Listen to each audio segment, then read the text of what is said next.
Josh, I mean, this is something that often comes up in Pakistan. I mean, we know the history of the two countries, India and Pakistan. In Pakistan, it seems almost obvious to be concerned about growing Indian influence in Afghanistan. And now with the training of security forces, you know, you get sort of a security relationship between the two. That's definitely going to raise some eyebrows in Pakistan. Will. I think it's an open question, though, whether Pakistan has any right to be raising its eyebrows at this. A huge number of officers in the Afghan National Security Forces, particularly in the army, but also in the police, join and tell their American trainers that they are joining to fight Pakistan. And I think it's difficult to overemphasize the amount of anger, at least within the Afghan government, that exists towards Pakistan. And that explains, in a way, they're reaching out to India, is they see this as a way to defend against what they think are Pakistan's predations on Afghanistan. And I think kind of in a broad sense of it is Pakistan really doesn't have the right to exercise control over who Afghanistan chooses to make friends with and over who it chooses to ally itself with. And a lot of the reaction that I see coming out of Islamabad in particular seems focused on the fact of almost the sense of how dare these Afghans side with someone other than us. And it's this outrage, almost like vassals are leaving the nest. And I think dialing down those tensions has much more to do with domestic politics within Pakistan than it does with the specific geopolitics of who is training Afghanistan's military. Before we go to break, I just want to ask you, I mean, when we look at Afghanistan right now, we have a government in Kabul, but we have various actors maneuvering in various parts of the country. I mean, with the government in Kabul right now making a pact with India, does that signal that in the long run, no matter who is going to be part of the end game in Afghanistan, that India will necessarily have a larger role there? I mean, I think it's impossible to imagine a future of Afghanistan without India. No matter what, the two countries are going to have some kind of relationship. I think the real question right now isn't the nature of that relationship, but rather how hard and in what way Pakistan chooses to contest it. That's an interesting point. We'll get a response from our guests over in Pakistan after the break, but we have to go for a break right now. We'll be right back. Welcome back after the break. You're with us on the platform. Let's go over to Karachi, where I'd like to ask Dr. Ishrat Hussain. Dr. Hussain, now, just recently, the Pakistani and Indian trade ministers had a very constructive dialogue process. A couple of deals are in the offing. But what I'd like to ask you is that such deals always start on a positive note, yet something happens and they don't quite materialize. What's the reason for that? Well, I've been observing the India-Pakistan trade for a very long time. And for the first time, I'm quite optimistic, having been to India several times in this connection, and also watched and interacted with the business community in Pakistan, that there is a very sincere desire on the part of the business communities of the two countries that instead of trading through third sources and allowing third parties to take advantage of the trade between India and Pakistan, there should be direct trading relationships, and these should be strengthened. And the commerce secretaries of India and Pakistan, who met a few months ago, issued a very strong communique, which was followed by the recent visit of the Minister of Commerce of Pakistan, and then the Minister of Commerce of India is coming in.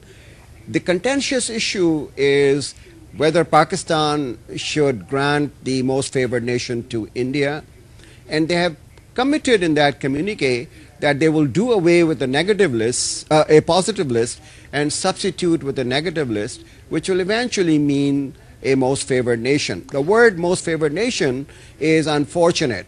It is not preferential treatment to India, but being a member of WTO, you want to provide the same non-discriminatory trading relationship to India. And that, I think, is in the offing. And I am very optimistic from the recent talks that this is going to happen sooner than later.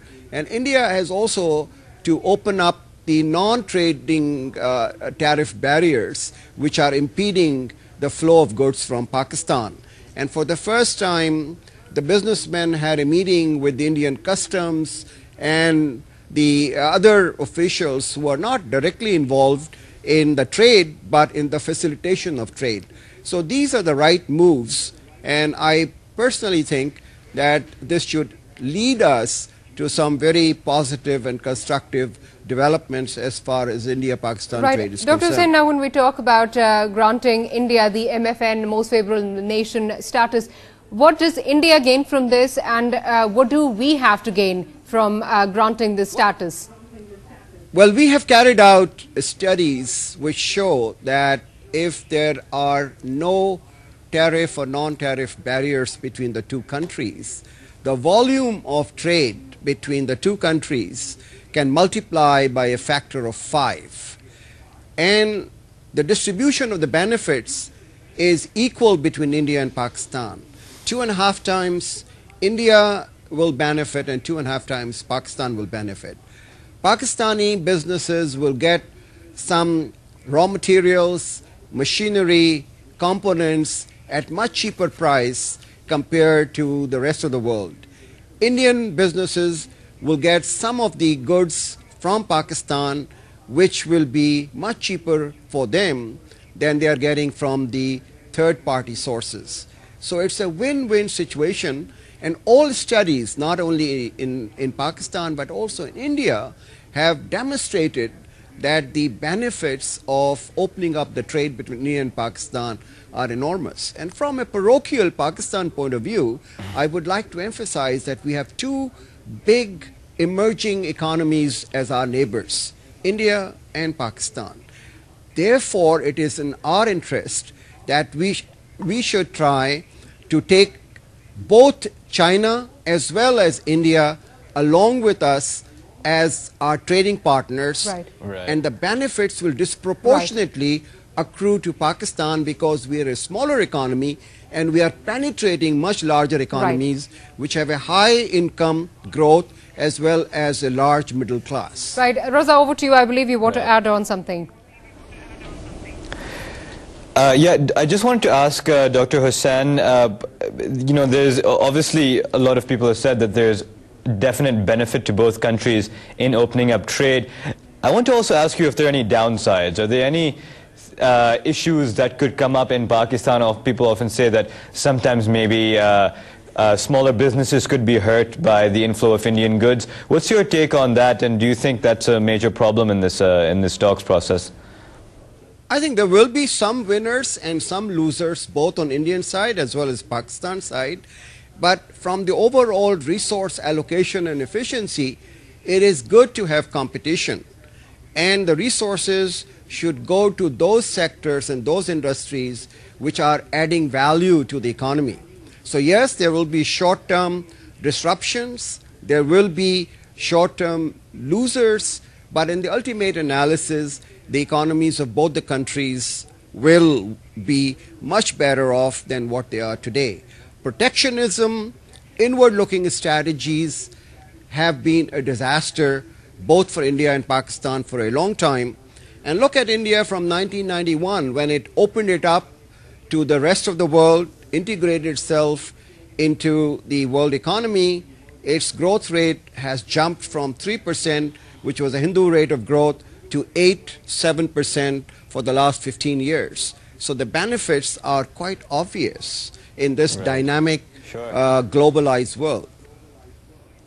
Right, okay. I want to bring in our guests over here in Washington. Dr. Anderson, are you as optimistic as Dr. Hussain is about the potential, and not only the potential, but the actual, can it happen for India-Pakistan trade in particular? Because this seems one of the bright spots of, the region, in fact. I'm more optimistic on the potential than the actuality, for reasons that my question that I asked before the break had to do with. Potential, yes, it's enormous. Where I teach at Hopkins, we have a relationship with both the business community in India and Pakistan and other countries as well. One thing we're hearing on both sides is that they want trade. They're putting what pressure they can on their own governments because they both think it is mutually beneficial.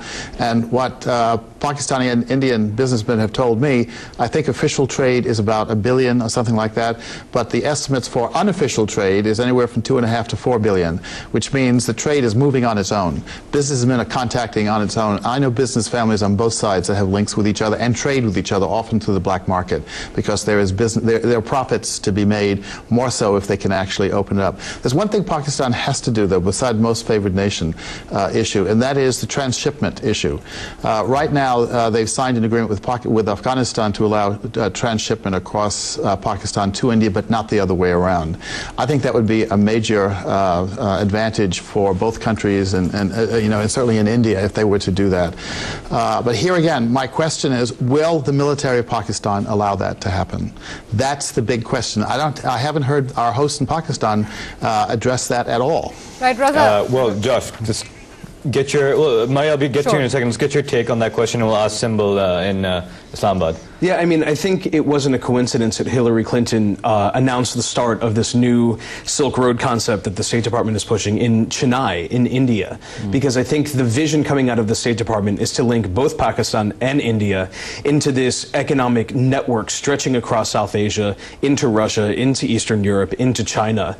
And their long-term goal is really to economically integrate the entire region on the belief that, and I think this is something everyone agrees with, that more trade will actually be better for everyone involved.